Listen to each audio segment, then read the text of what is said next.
Okay, the Lotus Sutra and the parable of the burning house. The Lotus Sutra has 7 parables in its 25 or 6 chapters, and this is a really important one.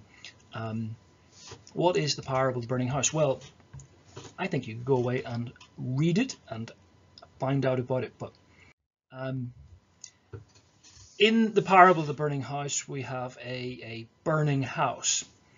And what does that teach Buddhists? Well, it's a reference to Theravada. Theravada think they've arrived when they get to Nibbana.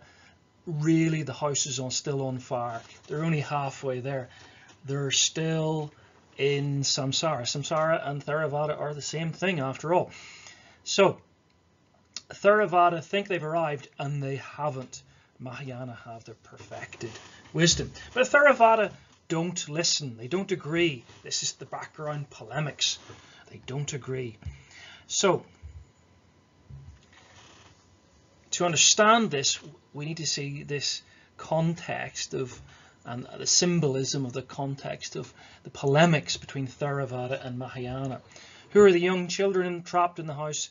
That's the Theravada, or as they're named, the Hinayana, the ox, not the ox cart, the great cart, but the lesser cart, the small way.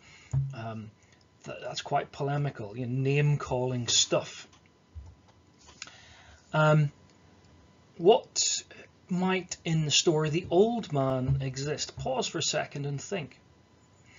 The paternalistic language of this parable is suggesting the wisdom. Our wisdom's better than yours. We're the old men, Mahayana are saying. We're the wise father trying to help the wayward son. What about the 3 carts? The wise old father knows his children won't listen to him, so he calls out, "Children, come out of the house. I have toys for you." The 3 carts. And he lies. He uses upya, skillful means, to bring them out of the house. The 3 carts represent the different ways.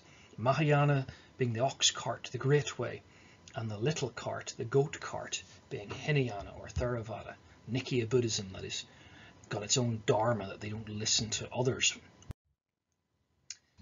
So the burning house in general is the world of samsara. It really is Theravada. They're still in, their house is still burning. The young children trapped in the house are all sentient beings who continue to grasp and attach themselves to samsara, but that would include Theravada. The old man is the Buddha wishing to save sentient beings, who personifies at this point the perfected wisdom of Mahayana Buddhism, the later revelations, the more perfected revelations of Mahayana Buddhism. The fire, well, you could say it's the 3 poisons which keeps us trapped in samsara. Or is it rather the delusion, the dualistic delusions of Theravada, their realistic metaphysics? The 3 carts, well, there are all different paths to Nibbana. Arahatship of the Theravada, Prakya Buddhahood of individuals who discover it for themselves, and Buddhahood, the Mahayana way, which is the great way. The claim, there is only one true ox cart. There's only one true way to Nibbana. That is Buddha nature, Buddhahood. So we see in this parable that the Buddha is trying to save all sentient beings from the world of samsara. In order to do this, he uses skillful means, upya. But the Buddha is the personification of Mahayana, claims to authority. That's what you've got to realize. He reveals different paths, which encourage people to begin practicing Buddhist teaching. But in reality, only one of these paths truly exists. This is the doctrine of Ekyana, one path, one way Buddhism. Everyone in different paths doesn't realize it, but there is only one path.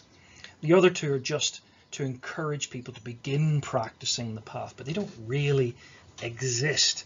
Theravada is maybe useful, but it has to be laid aside in the end.